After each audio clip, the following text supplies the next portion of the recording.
J'ai une confession à te faire. J'ai décidé dans cette vidéo de te partager un extrait de ma formation Business Evasion Academy qui permet aux entrepreneurs et aux dirigeants de pouvoir développer et scaler leur business, pouvoir la structurer, l'automatiser, gagner, bref, plus de finances tout simplement, mais également de pouvoir gagner du temps. Si tu es intéressé, tu pourras aller vraiment jusqu'au bout. Et on a mis directement en description un lien pour pouvoir y accéder tout simplement. Je t'invite tout de suite à du coup bénéficier gratuitement d'une de ces vidéos de la formation Business Evasion Academy. Bonne écoute.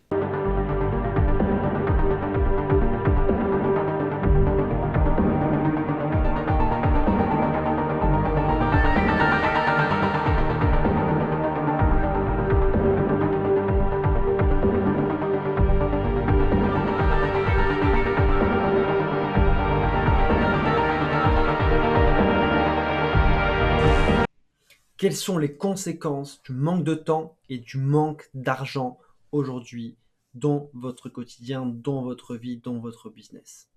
Alors, il faut savoir déjà un truc, c'est qu'aujourd'hui, l'une des premières limites, l'une des premières restrictions que ont des dirigeants ou des entrepreneurs, des gens qui veulent se développer, ou même en tant qu'homme ou en tant que femme, c'est souvent l'axe temps ou argent.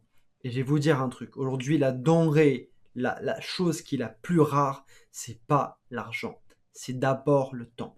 Parce qu'aujourd'hui, quelle que soit la personne qui m'écoute actuellement dans cette vidéo, je peux vous dire que votre temps est mal utilisé.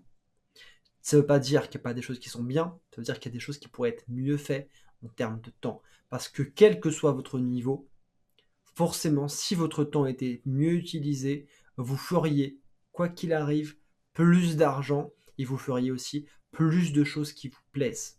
D'accord? Il faut être clair dessus.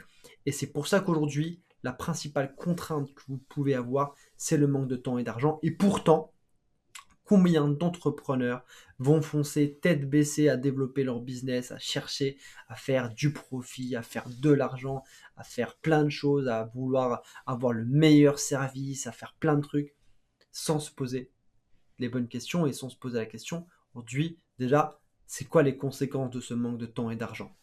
Alors aujourd'hui, et comment est-ce qu'on peut le résoudre? Et comment est-ce qu'on peut le résoudre? Évidemment, c'est grâce au business automatisé. En ayant un business automatisé, c'est d'avoir un business qui tourne même sans nous, qui nous rapporte de l'argent régulièrement. C'est la liberté financière, c'est l'indépendance financière, c'est le fait de pouvoir se développer en étant libre de faire ce qu'on a vraiment envie de faire et pouvoir avoir des résultats à notre hauteur. Maintenant, c'est quoi les conséquences de tout ça? Donc déjà, le manque d'argent, vraiment les conséquences, c'est déjà la difficulté, évidemment, à développer son business, parce que s'il n'y a pas d'argent, derrière, c'est limitant. Évidemment, si on n'a pas d'argent, on ne peut pas aussi mettre plus de marketing, plus de publicité, on ne peut pas avoir plus de clients. Vous êtes forcément limité au nombre de clients si vous n'avez pas d'argent. Il y a aussi le problème d'innovation. Si vous voulez innover, vous voulez faire de l'innovation. Moi, hier, j'étais avec un investisseur, avec un investisseur, mais j'étais aussi avec en fait, un entrepreneur, chef d'entreprise. On est parti pour levé près d'1 million d'euros pour sa boîte. Et c'est pas une start-up, c'est une TPE classique, on va dire, hein. Et aujourd'hui, grâce à l'innovation, il peut vraiment développer des choses. Et c'est parce qu'il a les bons contacts et qu'on lui a mis en relation avec un investisseur que derrière, il peut vraiment développer son business à un autre niveau. Évidemment, tout ce qui est flux de trésorerie, hein, ça c'est le sujet du quotidien pour un entrepreneur, pour un dirigeant. Aujourd'hui, vous avez tous forcément des problèmes de trésorerie, un moment ou à un autre. Et pour les boîtes un peu plus développées, souvent on ne parle pas de trésorerie, on parle de budget. J'ai pas de budget, j'ai pas de trésorerie, c'est quasiment la même chose, sauf que c'est emboîté. En fait, la trésorerie va emboîter dedans le budget. D'accord? Mais l'idée aujourd'hui, c'est que c'est forcément un problème qui revient. Et pour ça, en fait, il faut savoir réussir à bien gérer les paiements fournisseurs, clients, pas nuire à la réputation de l'entreprise. Bref, il y a pas mal de choses qui se passent. Il y a aussi un risque accru de faillite parce que le manque d'argent peut provoquer une faillite de votre business. Et j'en vois malheureusement beaucoup trop. Même ceux qui font de l'argent, hein, faut pas croire. Même ceux qui font de l'argent peuvent tomber en faillite s'il y a une mauvaise gestion financière. Évidemment, après, le stress et la pression accrue d'une entrepreneur, c'est un truc qui revient très très souvent.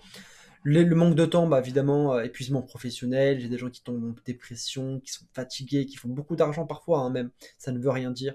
Mais l'idée, c'est qu'en fait, ils travaillent trop. J'ai des gens qui font pas d'argent et qui travaillent trop aussi, qui se fatiguent. Négligence des aspects stratégiques, c'est vraiment de réfléchir à comment est-ce qu'ils peuvent se développer sur les priorités du quotidien. Du coup, la qualité des produits, bah, se réduit aussi parce ils ont moins de temps pour se développer efficacement. Ils ont une relation personnelle qui s'est tendue, parfois des divorces, parfois des maladies, c'est vraiment compliqué. Pas capacité à prendre bah, du coup de nouvelles opportunités parce que forcément ils n'ont pas le temps, donc forcément ils sont bloqués. Décision précipitée parce qu'évidemment sous la pression du temps, ils sont obligés d'agir rapidement et parfois sans vraiment prendre le temps de réfléchir. Et l'impact de ces conséquences sur l'entreprise, c'est que ça limite déjà la croissance, ça réduit le développement d'entreprise et ça peut risquer la faillite. Ça peut risquer la faillite. Donc c'est hyper important de comprendre ça déjà sur votre entreprise. Si vous n'automatisez pas votre business, vous risquez la faillite de votre business. Simple, clair et net.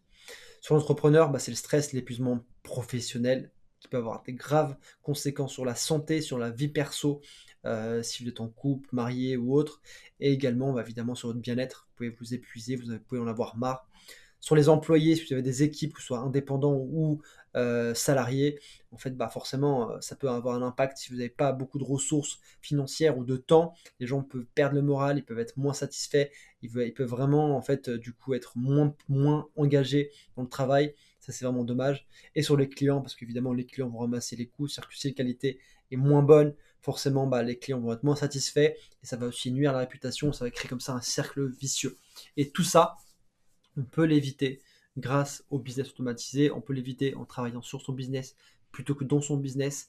Et sachez aujourd'hui que si vous faites certaines choses et que pendant que vous faites ces choses-là, d'accord, vous faites certaines actions dans votre quotidien, pendant que vous les faites, il y a des choses qui se cassent de l'autre côté et qui n'avancent pas, c'est que votre business n'est pas vraiment automatisé. Et automatisé, ça veut aussi dire pas forcément avec des outils seulement, mais c'est aussi d'avoir les bonnes personnes au bon endroit, c'est d'avoir les bons systèmes au bon endroit, d'avoir les bons outils, d'avoir les bons process, pour pouvoir vraiment travailler de manière efficace. Voici donc pour cette vidéo, pour les conséquences du manque de temps et d'argent, et je vous dis à très vite pour la prochaine vidéo.